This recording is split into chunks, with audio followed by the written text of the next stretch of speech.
I'm Bill Badke. I'm Associate Librarian at Associated Canadian Theological Schools, which is an ATS school. It's a consortium, actually, of several denominations in Langley, BC, which is just east of Vancouver.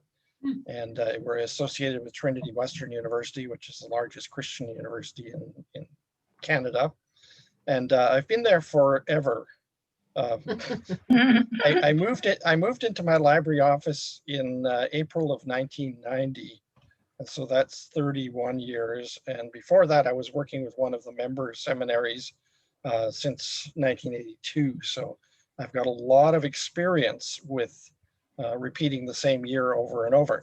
And I don't know whether I've learned a lot or not, but I've certainly had a lot of opportunity to interact with students and with faculty and with curriculum and with teaching. I have taught theology in the classroom for a few years. And so I've kind of got a rounded experience. I'm not sure whether it's useful or not, but starting about 1985, as I was teaching students in theology courses, I began to realize that these students were really struggling with their research. And it didn't seem to be a problem of their motivation or anything. It seemed like they really didn't sort of grasp what everything was about. What is a research project actually about? What is scholarly literature as opposed to other kinds of literature? And how do I put together something that is more than just a reproduction of what I would find in a reference book? How do I actually make something of value out of my research? And so that's where it started. And that was really a very narrow kind of focus. My focus has gotten much broader since then, but that's where I started. And so I convinced our academic director in the seminary I was working with then, before I joined ACTS, the consortium, I convinced him to have us create a 1-credit research course that would be required of all students, which is an absolute rarity in the theological education world. There are very, very few required credit research courses, but he agreed to it, and I thank him eternally for that. He's still with us, and since that time, the course has become 2 credits. It was adopted by ACTS, and is very, very strongly supported by the faculty of Associated Canadian Theological Schools. In fact, there are a number of faculty who have taken upon themselves to say, don't enroll in my course unless you've taken the research course or you're currently taking it concurrently with my course. I don't want to see you. And the reason is that the difference between the quality of scholarly work done by students without the course and with the course is visible to the professors who are teaching. They can see it.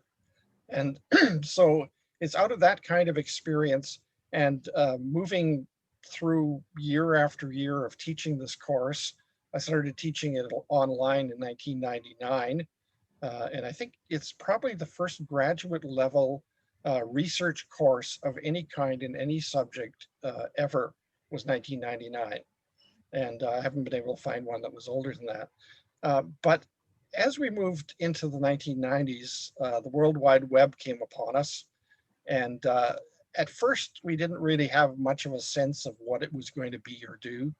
But as time went on, we began to realize that, hey, this is creating something.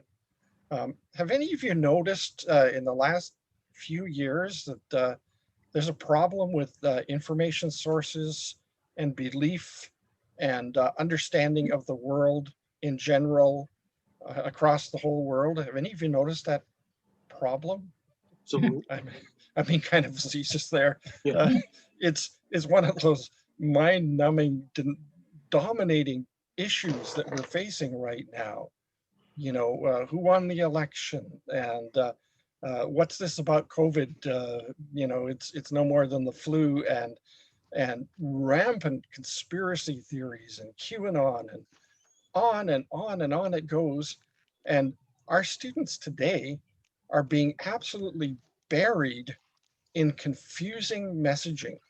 When I wrote my textbook, Research Strategies, Finding Your Way Through the Information Fog, which is a textbook for our students, uh, I I knew it was kind of foggy out there, but I wasn't really, that convinced that this was a great title. Today, it is an information fog, an absolute information fog, in which people are struggling to navigate through all sorts of things, and various things are coming out of the fog and looming at them, and they're not sure what to make of them. And so my initial understanding that students don't know how to do research became something I think a little bit more than that, a recognition that students are having to grapple with a very different world in which they are the gatekeepers for their knowledge. They are the ones who have to determine what is true, what is not, what is reliable, what is unreliable, what is scholarly, what is not scholarly. And so all of a sudden we have this really, really dramatic, just in the last 5 years or so, I've noticed it become dramatically uh, different world in which the information landscape is absolutely puzzling. And it even fools some of us. I don't know if any of you have come across something and kind of thought, that's interesting. I wonder if I should pursue that, only to find out that it's utter hokum. And so there it is. Uh, Students who are educated need to be able to navigate the information landscape. And that doesn't matter what discipline they're in, what they're studying, whether they're studying for a spiritual vocation or for a more secular vocation. If they can't navigate through this muddy territory that we're living in today, they're not going to succeed as leaders and as influencers in our society. And so that's basically where I'm at now. And I'd like to, we've got a platform that I've created, and I think all of you have had access to that platform. And I'd like to share a little bit about that with you and try as much as possible to help you make sense. So I'm starting my share. I'm going to get rid of some floating controls and things here. So where's my hide floating meeting controls? So is everybody seeing that now? Yes. Okay. This is the platform, and you'll notice that our own library is at the top here because this is our LibGuide program, and it's developing student researchers, the faculty role. And I'm thinking of student researchers in the broadest sense of students who can handle information well and make sense of their world. I consider research to be a task of not just compiling information, because we have lots of opportunity to compile information. That's not the kind of thing that I'm as interested in as students problem solving with information, trying to move beyond the bounds of what they can find in Wikipedia or some other source into territory where they're actually grappling with options and problems and difficulties and trying to make sense of it.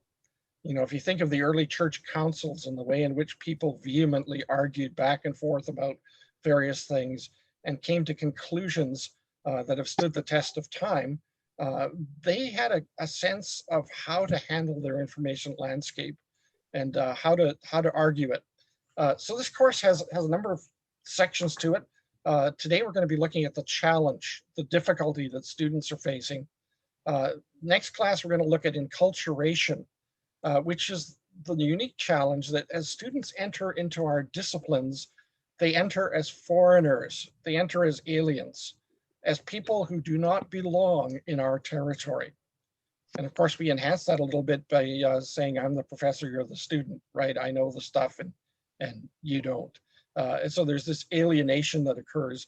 And I want to look at how we can enculturate students into our disciplines so they understand how they work. And in this way, students begin to understand scholarship and the way in which good thinking actually operates. Then we're going to look at design and the way in which we can design our instruction and our assignments to help students to develop research skills. Then we'll look more directly at the assignments We'll look at the whole question of formation of students in learning research processes, and then finally how to promote this, how to make this work in our institution as a whole. And a lot of you are from the same institution, but we need to think through, how does this work systemically through the institution? One thing that I have to caution here, avoid the kind of fear that says, oh, he's going to suggest all kinds of new radical ways that I've got to upset my teaching, and I'm going to have to do everything differently now, and nothing is ever going to be the same. And of course, I won't do that because I like the way I teach now. I'm not talking about disruption here, not in any way. I'm talking about something that moves very quickly into the way in which you teach. And with a few tweaks and a few changes to the kind of design that you have for your courses, you can make this succeed. So it's not radical, it's not threatening in any way. These are the kinds of things that each of us can do to make things better. First of all, I think we need to scare ourselves a little bit with the challenge. Let's do that. That's always a good way to start, right? Scare you a bit and then move from there. Faculty have well-earned and well-honed research skills. All of you are able to do research effectively and well.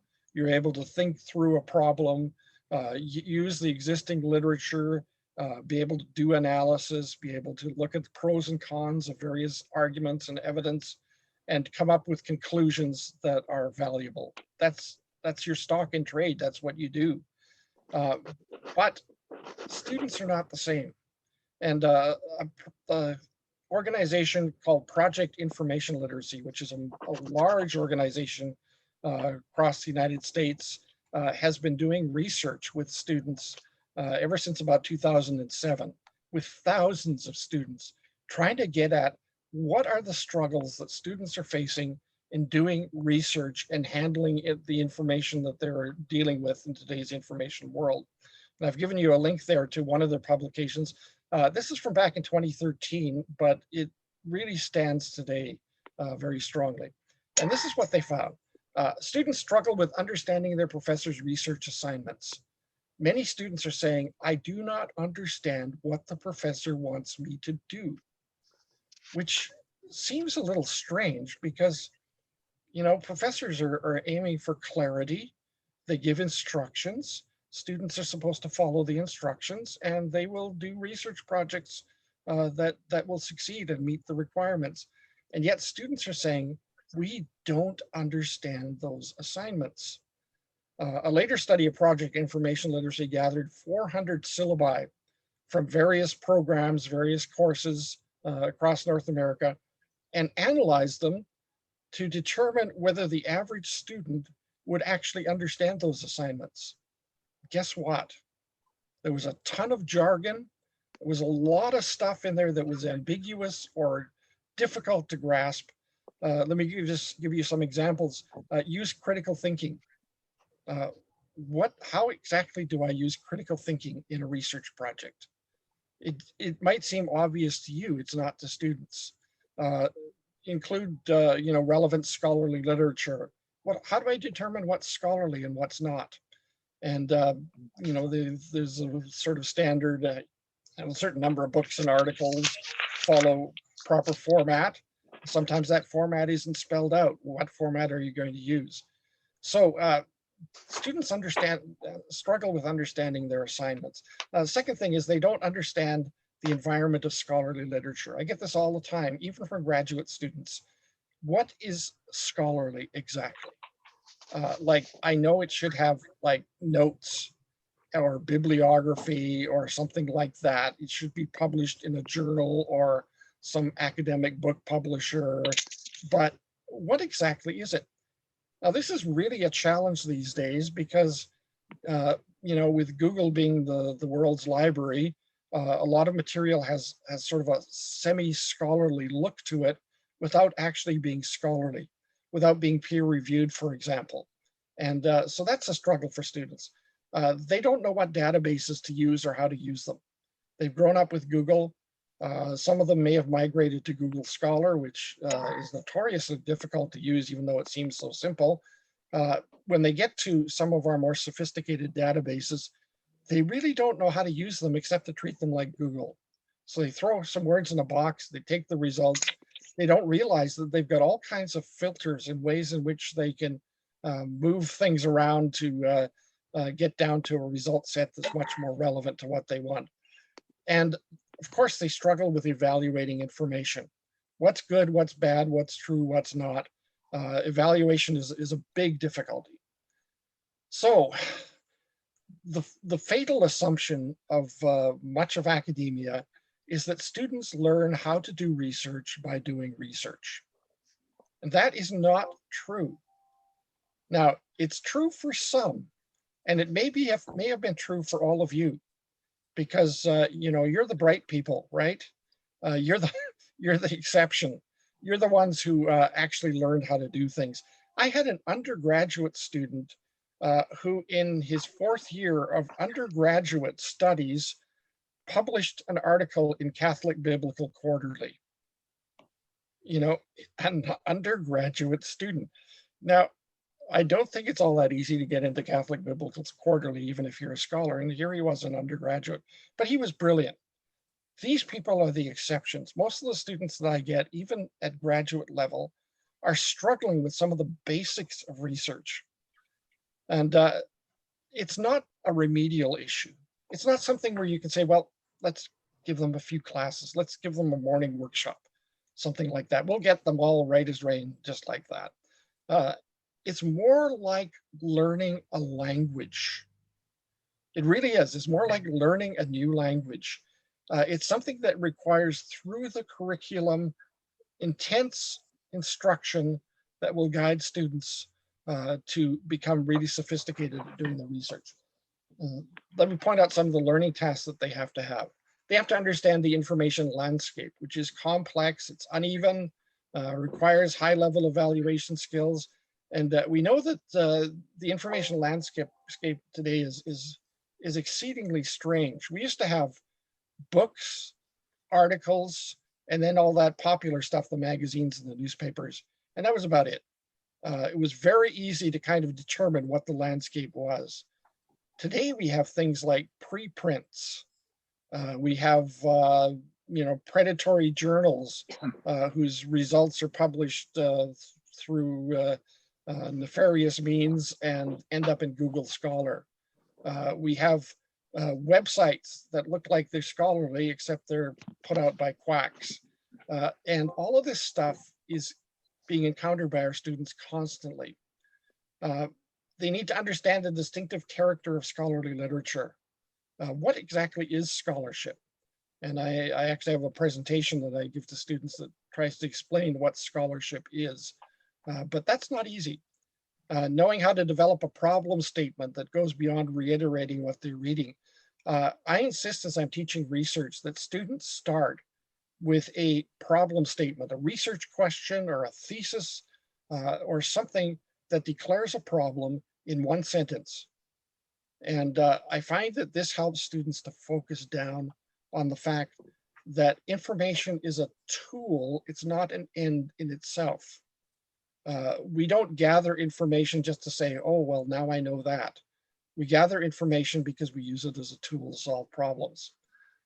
Knowing how to determine relevant databases, which databases should I use? Effective search terminology that optimizes database advanced features. How do I use all those filters and the terminology and get it to work? Evaluating gathered information for both quality and relevance. Those are the two elements that are important. First of all, is it of sufficient quality that I can trust it, that I can rely upon it? And secondly, is it at all relevant to what I'm doing? I've had students, deliver me bibliographies of all kinds of really high scholarly stuff, and I look at it and I say, but nothing in this has anything to do with your research question. It's all very well, but it's not what you need in order to deal with this particular problem. And then enlisting information effectively to address the problem. How do you make the connection between the information you've gathered and the research problem that you're dealing with? Now, before I go too much further, do any of you have any questions or comments? Do you see the same sorts of things in your own student research? How often are you disappointed? Yes. Well, only doctor because in Holy Apostles we deal with a lot of Vietnamese students, and I think they're trying their hardest. I mean, to learn English, and Yeah. so I give them a little more latitude because I know that sometimes some of these students are brilliant. I mean, they considering the fact Yeah. I couldn't handle it in Vietnamese, you Yeah. know, but and they're coming here. They're not little kids who are learning, the English language as I mean, they're relatively young, but still, Yeah. I try to give them a little bit of a break because I realize that sometimes they, I correct their papers. I give it back to them, say, could you please, this is what I want to see, Yeah. and just to help them out a bit because it's very difficult, especially philosophy. I mean, nobody likes that anyway. So you know, uh, that I just thought I'd share that because I'm sure a lot of the other professors are have a similar experience. Yeah. Go ahead. I'm sorry, you were going to. That's something that is a real challenge with international students. It's not just the English language issue, but it's also that they come from quite a different educational philosophy often.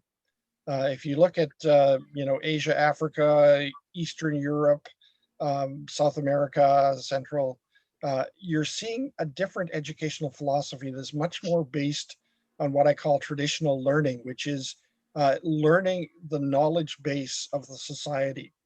And so there's a lot of memorization involved. There's often not a lot of research papers to do, and so they don't develop those kinds of skills.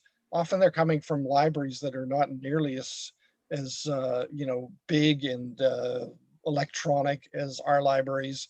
So they have a lot of challenges, and I've worked with international students, thousands of them now, over the years.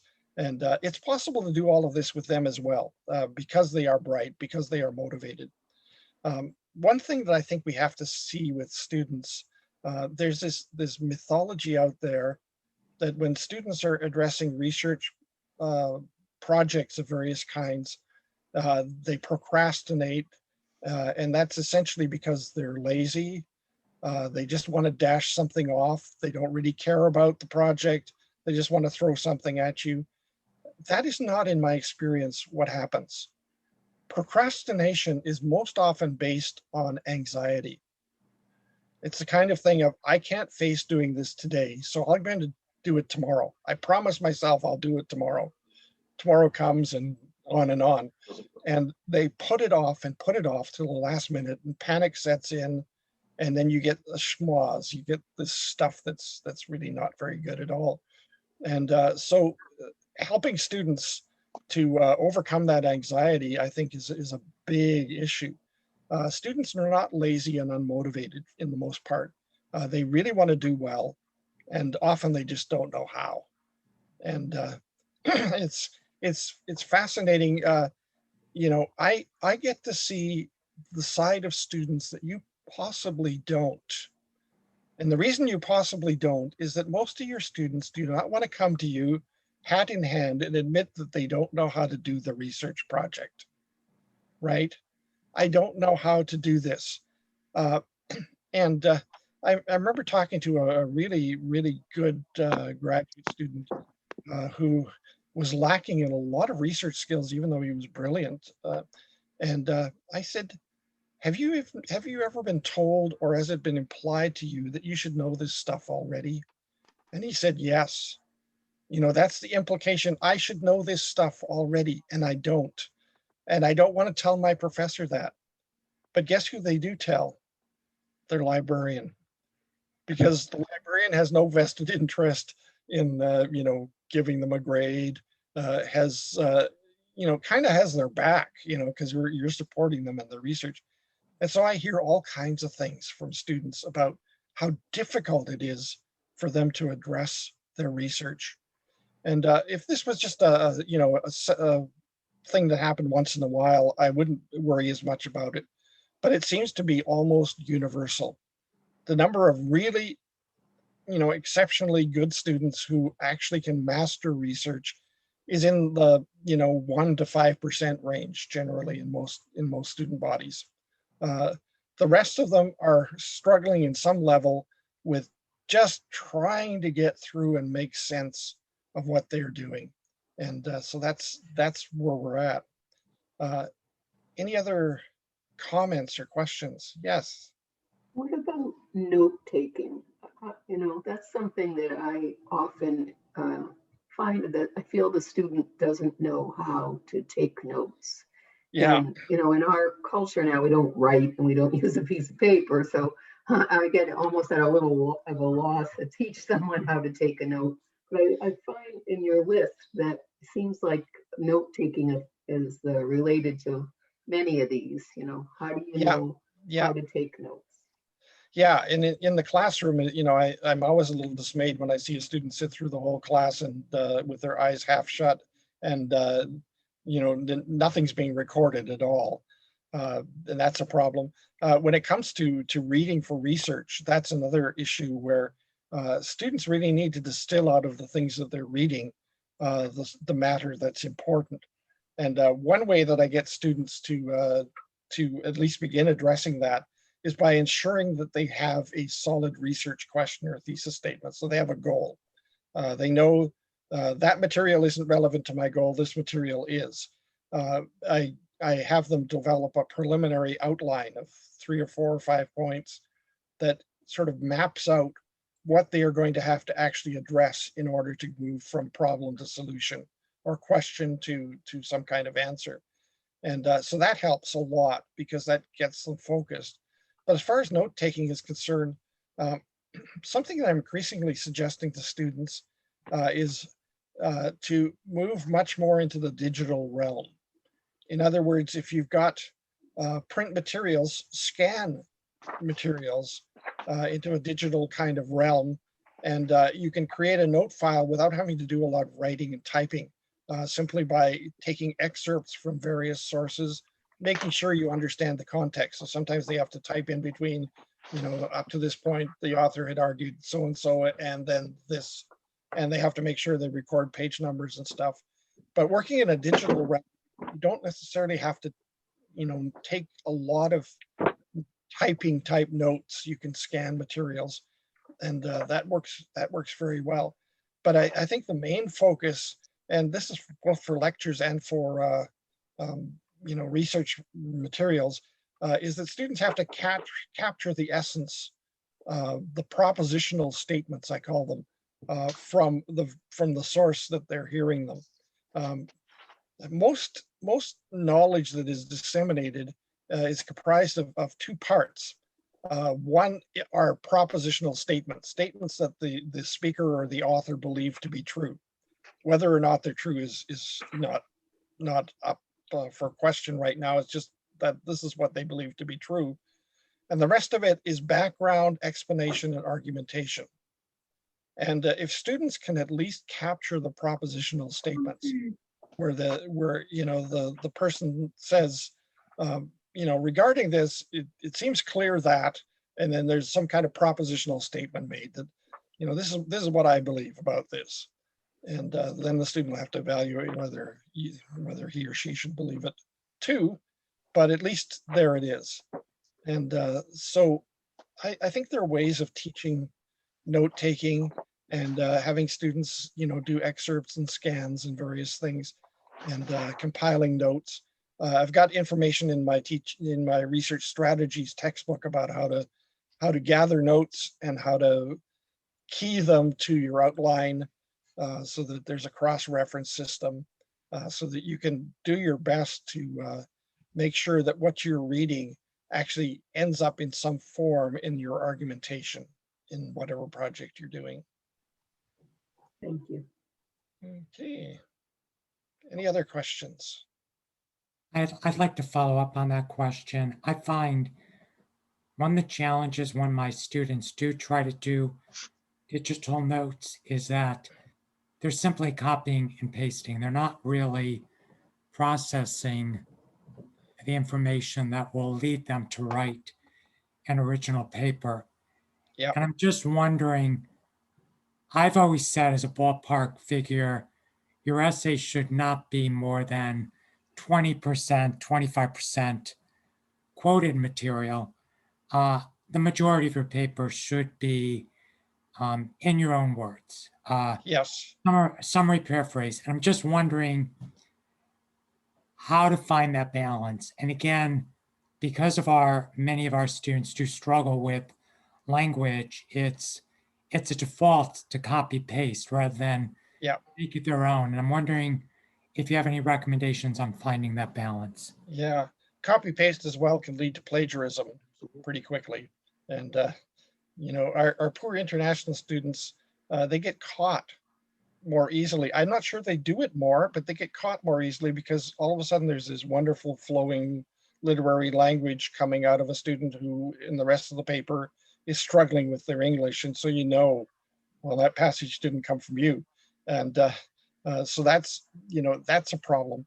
But beyond that, I suggest to students that they should kind of talk through or write through what people are saying by doing this kind of thing of Brown has argued that and Smith has countered with, and then summarize a lot more of the material and save quotations for things that are memorable or things that express very, very clearly exactly what you want to say.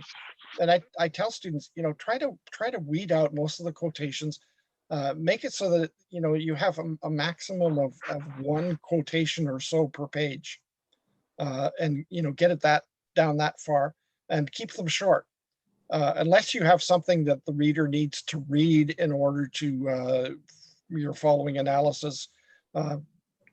Avoid that sort of thing. And I point out that most scholarly literature doesn't do a tremendous amount of quotation, but it does a tremendous amount of reference to what people are actually saying. And the other thing, of course, is if they are dealing with a problem or an issue, chances are they're going to be looking at varying points of view on it, varying challenges. If you think of a biblical commentary walking through a passage, and so and so has put this nuance on it, and so has interpreted this particular verse or phrase to be this, and others have countered that, and that sort of talk through your sources is a much better way to go. One thing, it actually reveals that the student understands the stuff.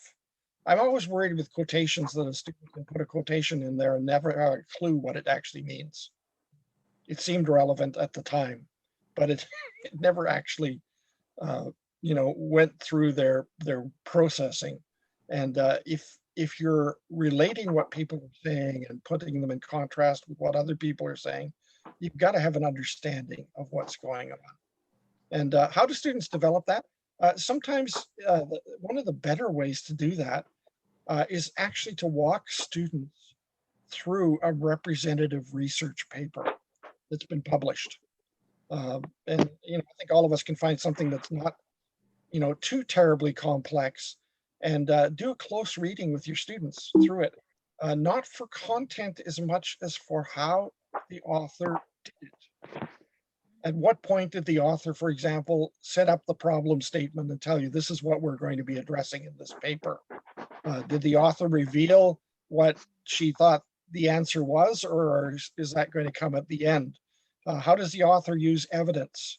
And what does the author not include that might have been important to include, and so distorts things? Those kinds of things. Close readings of key papers can be a tremendous way in which faculty can understand what scholarly writing should look like, how it should work.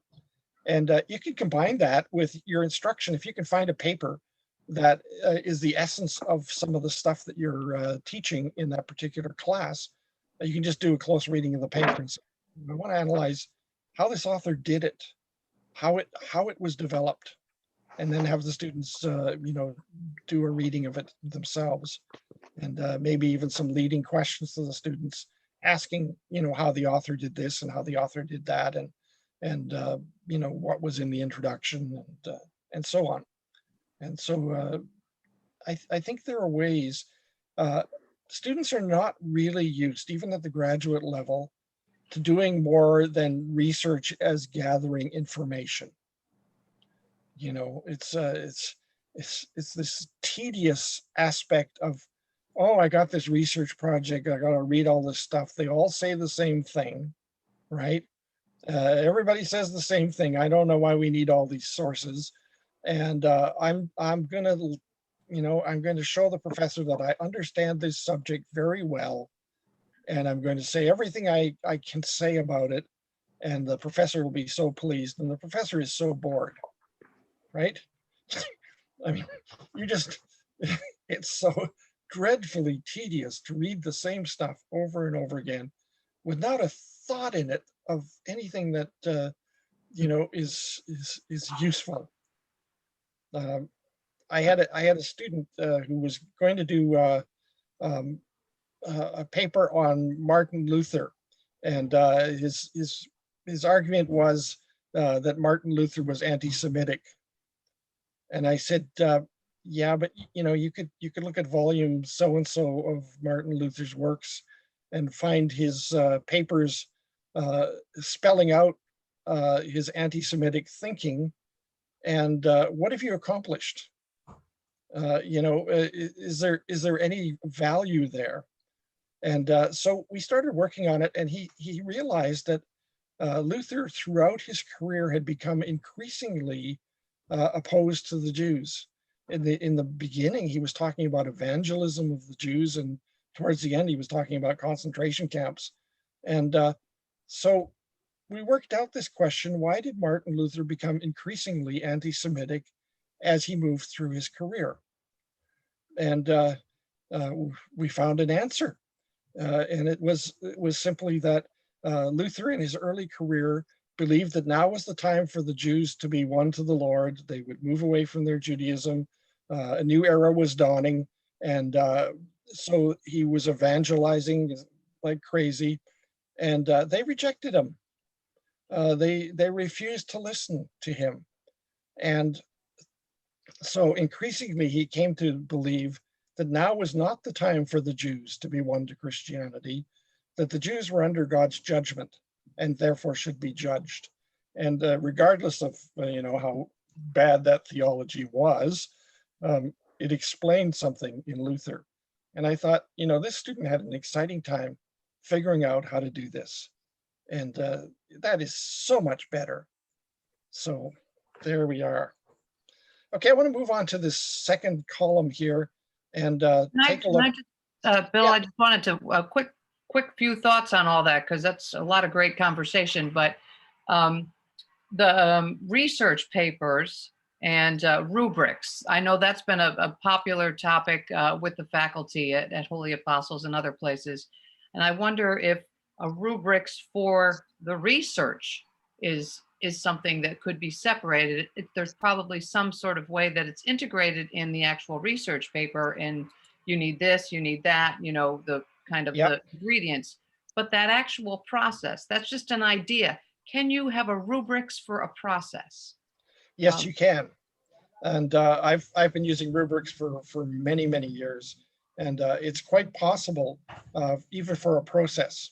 You know, for example, students are assigned to search a certain research database, and the rubrics for an excellent paper would be, you know, very good choice of search terminology that reflects the research question you're asking.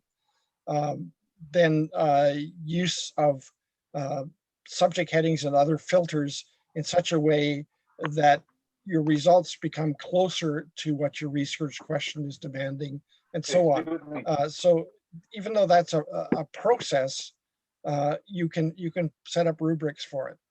Rubrics are not just for a product, they're also for a process. And in order to do that, you have to have students document what they did. And that's what I do. You know, what database did you use? What search terminology did you begin with? What filters did you apply? And then I have them, you know, present a bibliography.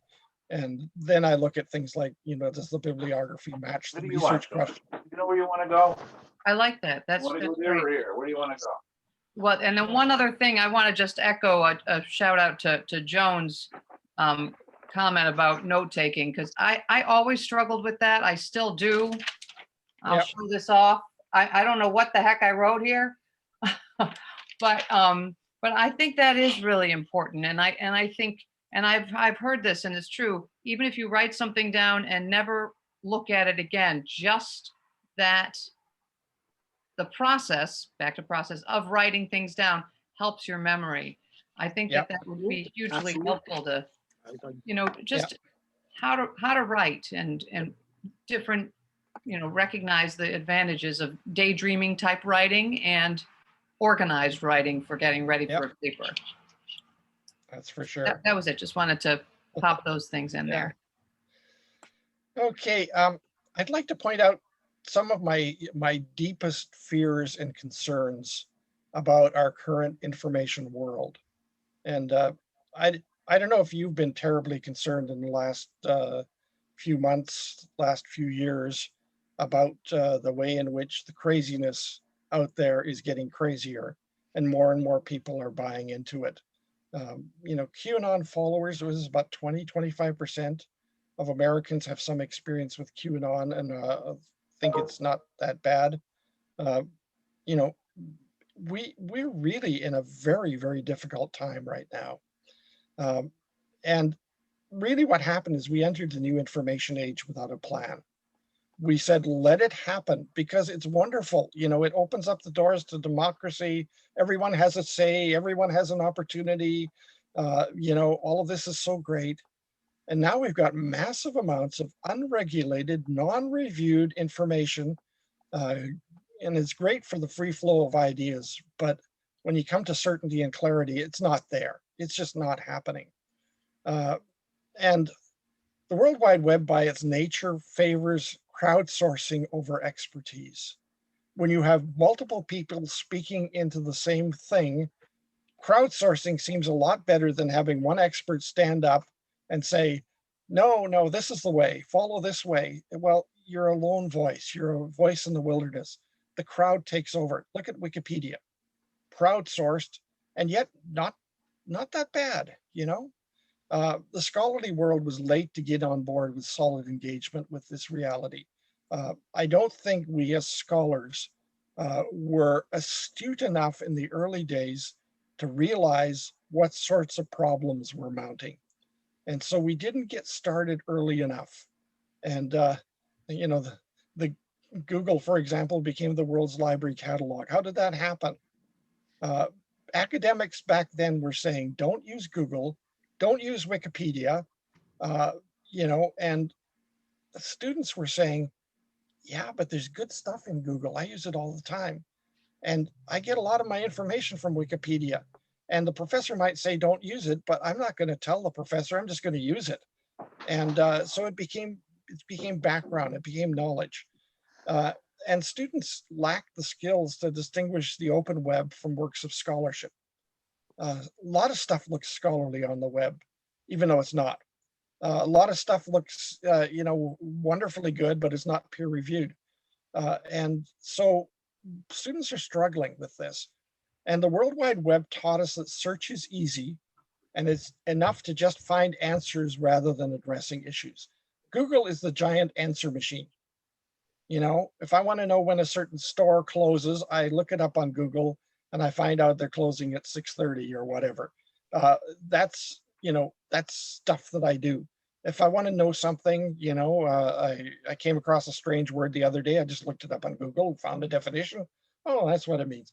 And it's so simple. You throw words in a box and you get answers that you start to think the whole world works that way, that there aren't deep problems and deep challenges that we need to wrestle with.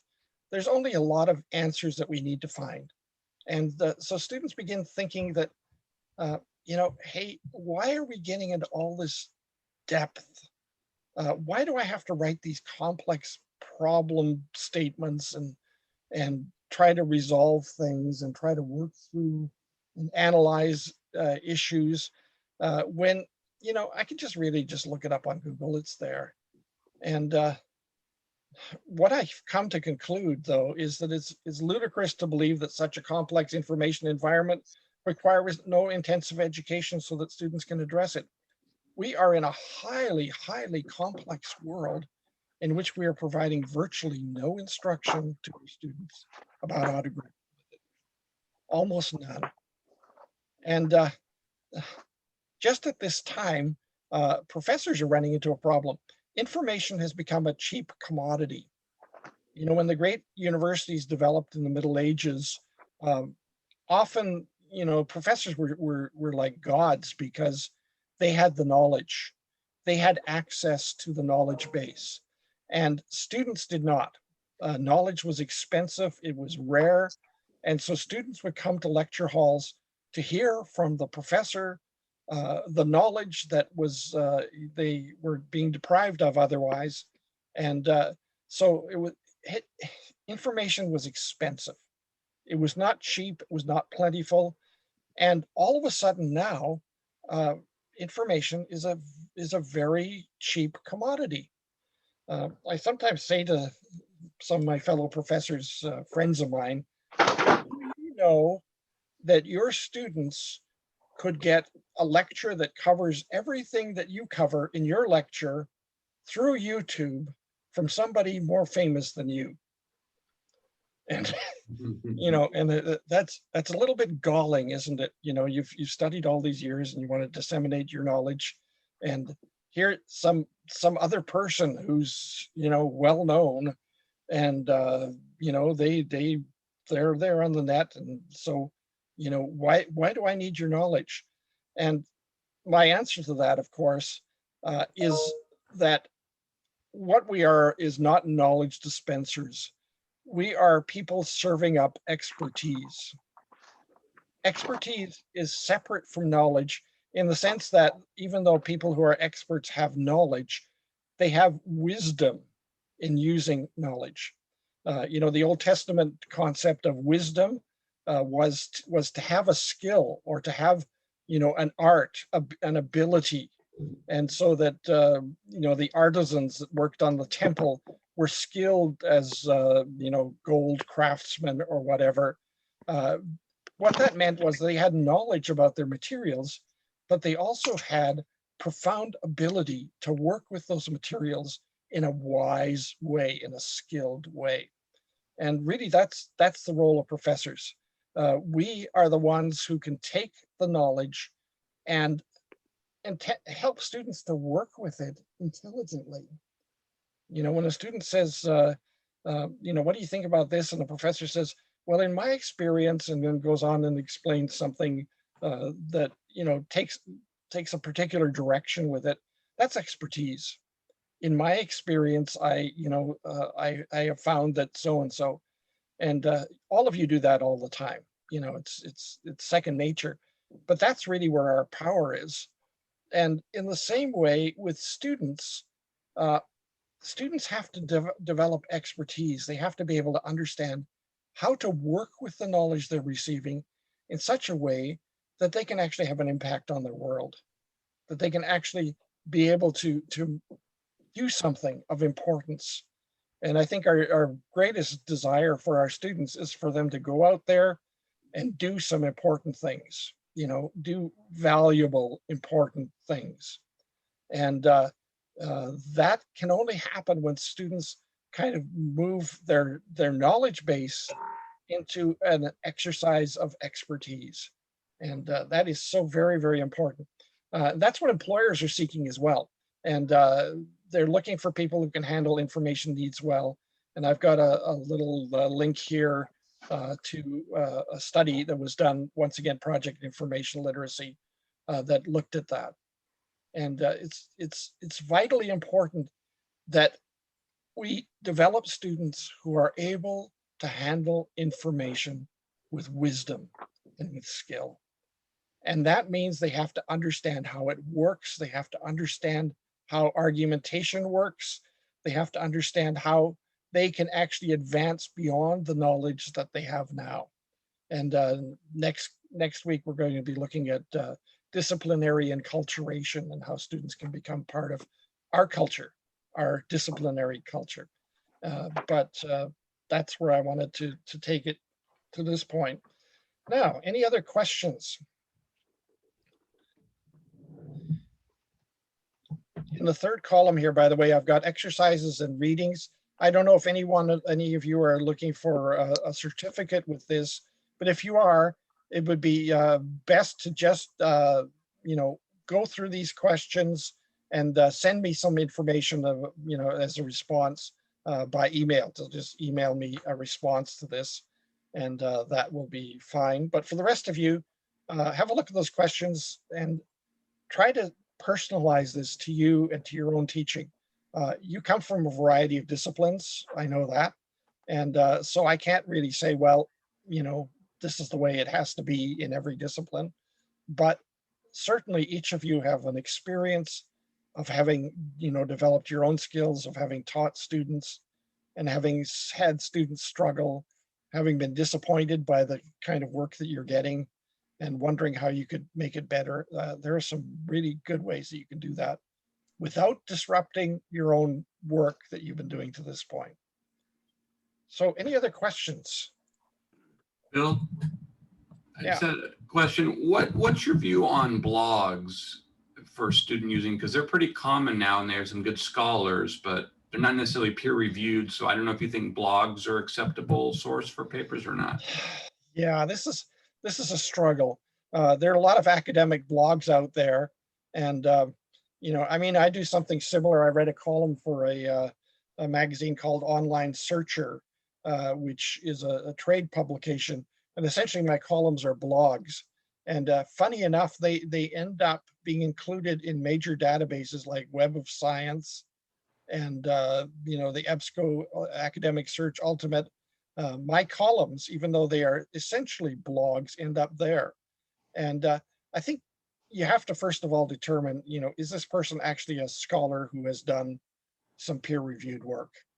And then I would suggest to students that they should see a blog often as a trial balloon or an application of something, so that it may not be as thought out as the scholar would do if they got a peer-reviewed article done. It might be something that they're just, they're writing, they're thinking by writing.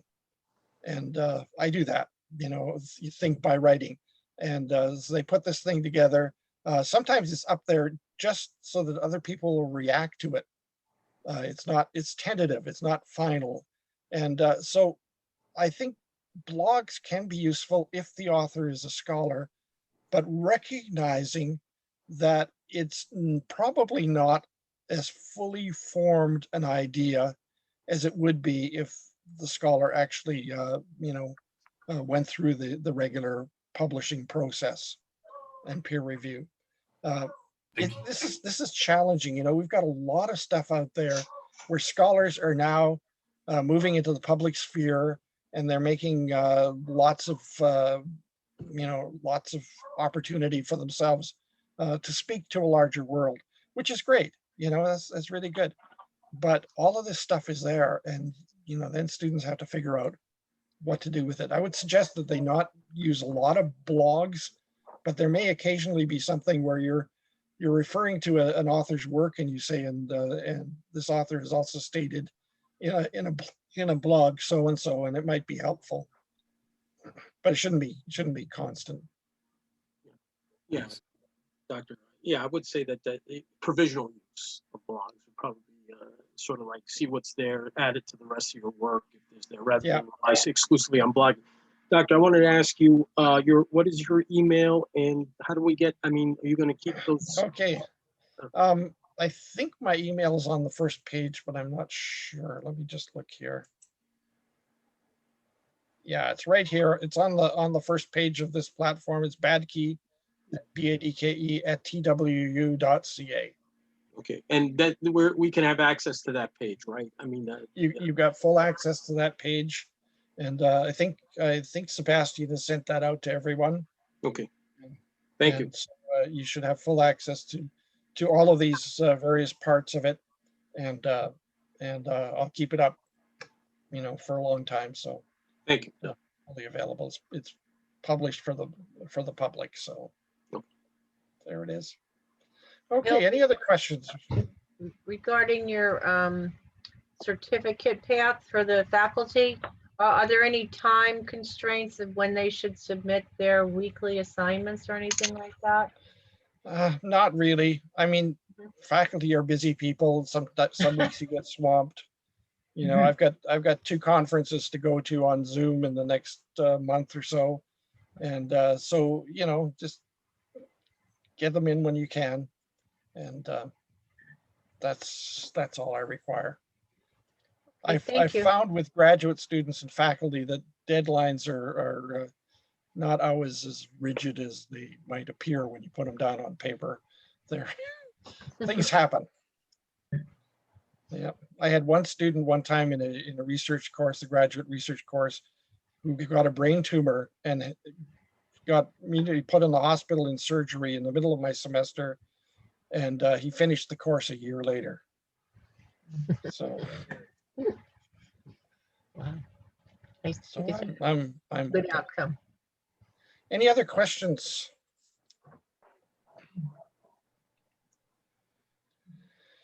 Well, I've had 35 plus years of thinking about this, so I guess, you know, I've thought about a lot of the issues and problems, and I've written a lot about it, and published a number of things. But my key concern is the student, and what kind of a student are we going to graduate?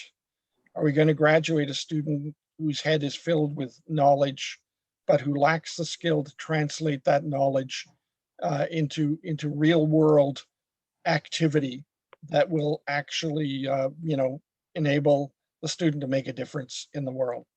And if a student's head is filled with knowledge, and I've known a few like that, but they have no sense about how to use it, then I think we failed. You know, a student who doesn't know how to do research, how to handle information, is not really an educated student. They may be a knowledgeable student, but not an educated student. Education, I think, goes much broader into those skills and that expertise in working with what you've learned and using it wisely. And so that's been my passion for all these years and continues to be, and hope will be for a little while longer. And so there it is. Can I ask one quick question for you? Yes. Your top 2 favorite digital news sources? Ho, ho, ho. Okay. My top 2, I would say, one, and this will be a little strange, is inside.com, which is a news aggregator. Comes out a couple of times a day, and it pulls together news from all over the place. And so I use that. And I guess the other one be New York Times. All right, thank you. And I'm a subscriber to that. That probably tells you where I'm at if I subscribe to the New York Times, as opposed to the you know, some other newspapers. But there I am. Anyways. All right, thanks. Okay.